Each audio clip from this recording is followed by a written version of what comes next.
Dr. Sella here, and the zone dive is evolving to the point now where it's become the zone wedge. And here's why it's becoming the zone wedge. Because what's happening is because of all the stemming and pre-snap movement, the center and the guard are just acing together. They're just stepping together and blocking whoever shows in their way. The tackle wedges with the guard, the A-back wedges with the tackle, the backside guard wedges with the center. The only difference is he scoop pats it. If it's a zero technique, he'll literally wedge with the center, and the backside tackle scoops through the guard, which basically is he's wedging with the guard anyway. He's just getting flat to get there. Then, of course, you've got the backside receiver cutting off, the B-back getting the ball, the quarterback carrying out the fake, and the backside A-back running the pitch and stalking the corner while they place head receiver as the nearest inside backer. But the key is the center and the guard are wedging together. The tackle wedges with the guard. The A-back wedges with the tackle. The backside guard wedges with the center. The backside tackle wedges with the backside guard. The only difference is the backside guard is flat. Unless there's a zero technique, then he literally steps, T-board steps to get there. Backside tackle is flat to wedge with the guard, so he's at 90 degrees with the scoop block.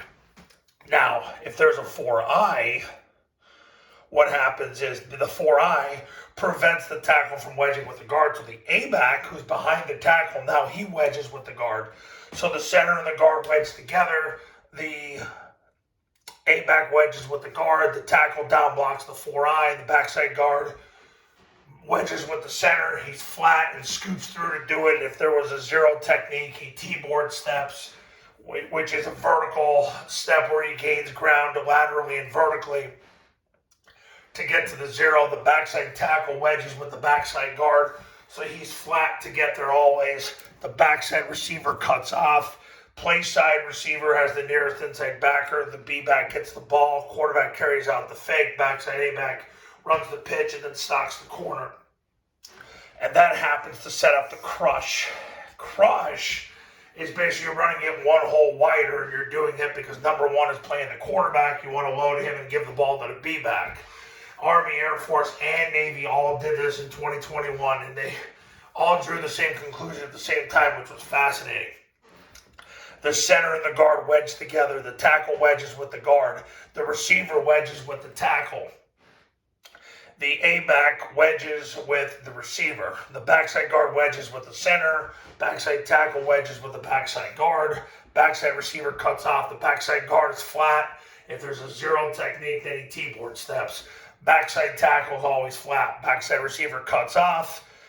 B-back gets the ball. He goes off the receiver's block, gets vertical and scores. B-back and A-back.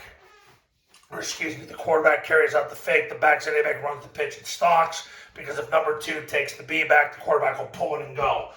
Neither Army, Navy, or Air Force did that this year because no college team was stupid enough to do that. But in high school, I guarantee you people will be stupid enough. I had a client in Arizona this year that scored 2 touchdowns in one game because number two kept taking the dive. So the quarterback pulled the ball and got 2 touchdowns on it.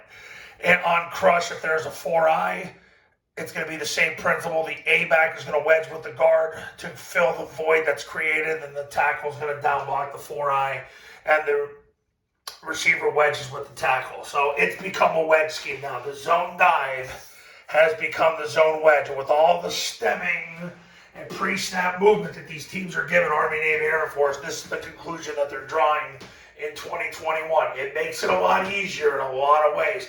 The biggest thing is identifying basically if there's a 1, a 2-eye, a 2, or a 3, because that tells the guard where his toes are going. And if there's a zero technique and the guard's uncovered, it tells the center where his toes are going. Because if there's a 1 technique, he's down, so they're both T-board step in the A-gap.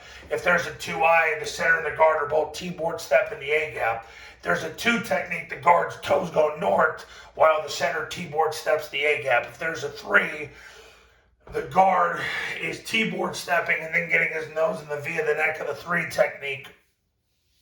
Basically, while the center and the tackle T-board step the A-gap. If there's none of that, but there's a zero technique, the center is stepping straight ahead with his toes going north, and then the guard is T-board stepping the A-gap because he's coming down on him, and so is the backside guard. That's the progression now in 2021. This prevents a lot of pre-snap reading, and this is what they do on dive, crush, And a lot of times what they're doing on kick now, it's the whole Paul Johnson 20 series coming to forward, I guess you could say, for lack of a better word. But the zone dive is becoming the zone wedge.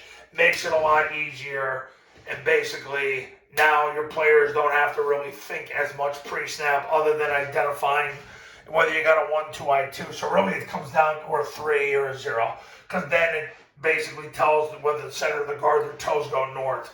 Pretty much the center, he's got a T-board step unless the guard's uncovered. If he's uncovered, and the center's got a 0, the center's toes go north. But that's really the only difference.